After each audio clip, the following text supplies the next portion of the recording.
ये माना जा रहा है कि पुरातत्व विभाग वाले लोगों के लिए अभी का समय बहुत अच्छा चल रहा है, लेकिन क्या पहले उनको कोई चीजें नहीं मिलती थी? बेशक इसका जवाब ना है। लगभग हर रोज कोई ना कोई इस दुनिया के सामने आकर कहता है कि ये देखिए मुझे क्या मिला है, और फिर वैज्ञानिकों को उसका जवाब ढूंढना पड़ता है। और जब जब वैज्ञानिकों को कोई चीज मिलती है तो उनको इस बात की उत्सुकता रहती है कि अब जरूर उन्हें कुछ इतिहास के बारे में जानने को मिलेगा। आज मैं आपको सैकड़ों सालों या फिर हजारों सालों पहले दफनाई गई चीजें जिनको हाल ही में बाहर निकाला गया, उनके बारे में फिर से बताने वाला हूँ।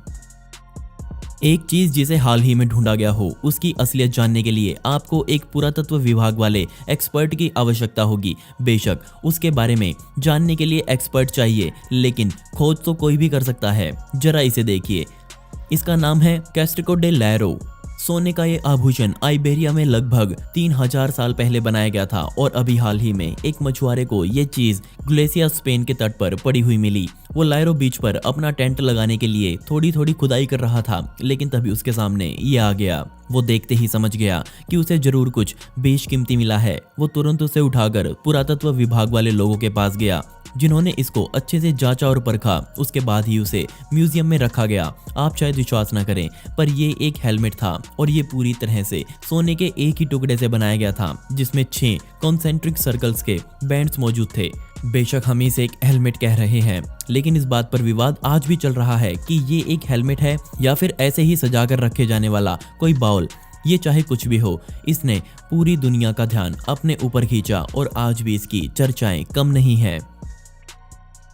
जरा सोचकर देखिए, एक देश के नेता की हत्या कर दी जाए और तभी वहां की सरकार उस हत्यारे के नाम के सिक्के बनवाकर पूरे देश में चला दे। बेशक ये सोचने में थोड़ा अजीब लग रहा हो, लेकिन मेरा मानना है कि ये काम करने से पहले हमें नेता का जीवन देखना होगा कि वो कैसा रहा है। इतिहास में बहुत से रोमन सेनेटर्स रहे हैं, लेकिन मैं खास तौर से बात कर रहा हूँ सन 42 की, जब सत्ता में आए एक नेता जूलियस सीजर की उनकी हत्या कर दी गई, और फिर देश में उनके हत्यारे के नाम के सिक्के छापे गए, और ऐसा ही एक सिक्का हाल ही में ढूंढा गया। अब मैं आपको कुछ बातें बता देता हूँ। सबसे पहली बात तो ये कि ये ऐसा सिक्का है जिसे हम दुनिया का सबसे दुर्लभ सिक्का भी कह सकते हैं। आज तक पूरी दुनिया में सिर्फ 3 ही ऐसे सिक्के पाए गए हैं। साथ ही इन्हें पूरी तरह से सोने द्वारा बनाया जाता था। अक्टूबर 2020 के अनुसार इसकी बोली लगाई जानी थी, और आप शायद विश्वास ना करें, पर इस बोली की स्टार्टिंग वैल्यू ही $6.5 मिलियन रखी गई थी। ये कीमत भी तब है जब इस सिक्के की हालत आज बहुत खराब हो चुकी है। कोई नहीं जानता कि इनकी अच्छी हालत वाले सिक्के दुनिया के किस कोने में दबे हुए हैं। इस तरह से सिक्कों को बनाने का काम रोमन इतिहास में तब शुरू हुआ, और होते ही विवाद भी उस समय इससे काफी खड़े हुए थे। इन्हीं विवादों की वजह से रोमन रिपब्लिक का अंत हुआ और रोमन एम्पायर की शुरुआत हुई। इस सिक्के पर जो आप चेहरा देख रहे हैं वो मार्कस जूनियस ब्रूटस का है, जिसने जूलियस सीजर की हत्या की थी, और जूलियस सीजर उस समय अपने देश के सबसे बड़े नेता हुआ करते थे। साथ ही इस सिक्के पर ईदमार भी लिखा था, जिसका मतलब था आइड्स ऑफ मार्च। साथ ही 2 तलवारें भी इसमें दागी गई थी। ये कहानी सच में बहुत अजीब थी।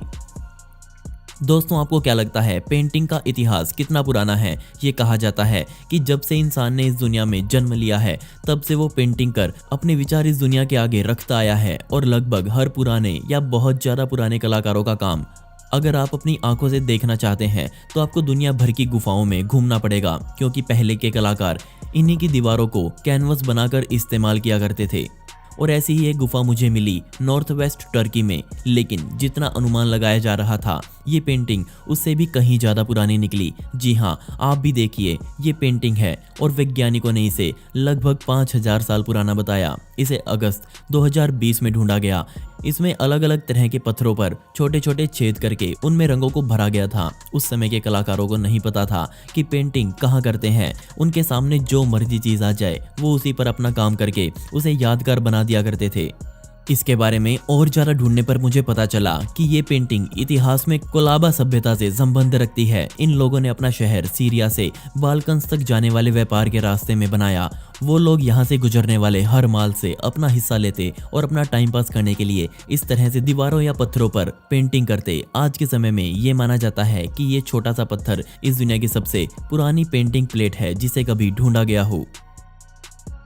हम सब ने इजिप्ट की मम्मीज के बारे में जरूर सुना होगा। साथ ही आपको ये भी पता होगा कि वहाँ हर किसी की मम्मी नहीं बनाई जाती थी, बल्कि उस समय देश में जितने महान लोग या नेता मौजूद थे सिर्फ उन्हें ही इस तरह से ताबूत में संभाल कर रखा जाता था। लेकिन क्या आपको ये पता है कि इजिप्ट के लोग ना सिर्फ इंसान बल्कि वो जानवरों की भी मम्मीज बनाया करते थे। जी हाँ, आपने सही सुना। जरा इस कलेक्शन को देखिए, जिसे सबसे पहली बार सकारा कायरो में नवंबर 2019 में प्रकाशित किया गया, जिसमें पक्षी, मगरमच्छ, कोबरा सांप और यहाँ तक कि बिल्लियां भी शामिल थी। ये एक तरह का चिड़ियाघर था जहाँ जानवर तो सभी थे, लेकिन वो सैकड़ों सालों पहले ही मारे जा चुके थे। कुछ जानवर जिन्हें मम्मी नहीं बनाया जा सकता था, उनके पत्थर के पुतले बनाकर जमीन में दफनाए गए, ताकि आज की दुनिया ये समझ सके कि पहले ये जानवर कैसे दिखते थे। बिल्लियों की मम्मी में 2 ऐसी मम्मीज थी जिसमें शेर के बच्चे का डीएनए पाया गया।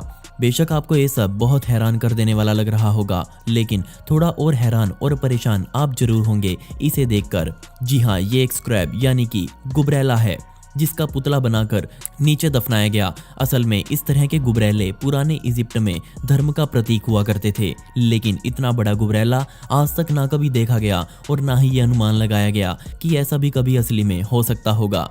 तो क्या सच में उस समय इतना बड़ा गुबरैला इस दुनिया में मौजूद था, या बस ऐसे ही तब के लोगों ने इसका स्टैचू बनाया और जमीन में दफना दिया। ये माना गया कि इस गुबरैले को आज से लगभग 3000 साल पहले दफनाया गया होगा, लेकिन इसकी असल सच्चाई आज तक पता नहीं चल पाई है। हम सबको पता है कि इंसानी कंकाल मरने के हजारों सालों बाद तक संभाल कर रखा जा सकता है, और सही हालातों में रखें तो बाल और चमड़ी भी सुरक्षित रखी जा सकती है। बेशक दिमाग को कभी ऐसे संभाला नहीं जा सकता, क्योंकि उसके टिश्यूज मरना शुरू कर देते हैं। और हमारी अगली खोज इसी बात को लेकर खास है। जरा इन्हें देखिए, ये संभाल कर रखी गई दिमाग की कोशिकाएं यानी कि ब्रेन सेल्स है, और ये एक ऐसे इंसान की है जो पोम्पे इटली में फटे माउंट वेसुसियस ज्वालामुखी का शिकार हुआ था। ये आपदा लगभग 2000 साल पहले आई। वो आदमी इसकी चपेट में आकर मरा और उसकी मम्मी को संभाल कर रखा गया, और जब गहनता से देखा गया उसके सर में दिमाग की कोशिकाएं अभी भी मौजूद थी। तो आखिर ऐसा कैसे हुआ? इसके पीछे का कारण था तापमान। इस आदमी के दिमाग के टिश्यूज पहले तो ज्वालामुखी की बेइंतहा गर्मी में गए, और फिर तुरंत इस आदमी को मरने के बाद बर्फ में रखा गया, जिससे वो टिश्यूज ठंडे हो गए। इससे उसके दिमाग में विट्रिफिकेशन नाम का प्रोसेस हुआ, जिसने दिमाग की कोशिकाओं को संजो कर रखा। जब ये आदमी हादसे का शिकार हुआ तब ये लगभग 20 साल का रहा होगा, और बहुत छोटी उम्र में इसने अपनी जान गंवा दी। दोस्तों, पिछली वीडियो का शाउट आउट जाता है मिलन को, जिन्होंने बहुत ही प्यारा कमेंट किया था। इस कमेंट के लिए आपका बहुत बहुत शुक्रिया। आप कमेंट्स में पिक में लिख सकते हैं, जिससे आने वाली वीडियोस में आप में से ही किसी एक को शाउट आउट दिया जाएगा। और दोस्तों, आपको इनमें से सबसे हैरान कर देने वाली कौन सी लगी, मुझे नीचे कमेंट सेक्शन में जरूर बताइएगा। और इस वीडियो का पार्ट 2 चाहिए हो तो कमेंट्स में पार्ट 2 जरूर लिखें। ऐसे ही इंटरेस्टिंग वीडियोस देखने के लिए मिस्टीरियस दुनिया को अभी सब्सक्राइब करें। मिलते हैं अगली वीडियो में। ये वीडियो देखने के लिए धन्यवाद।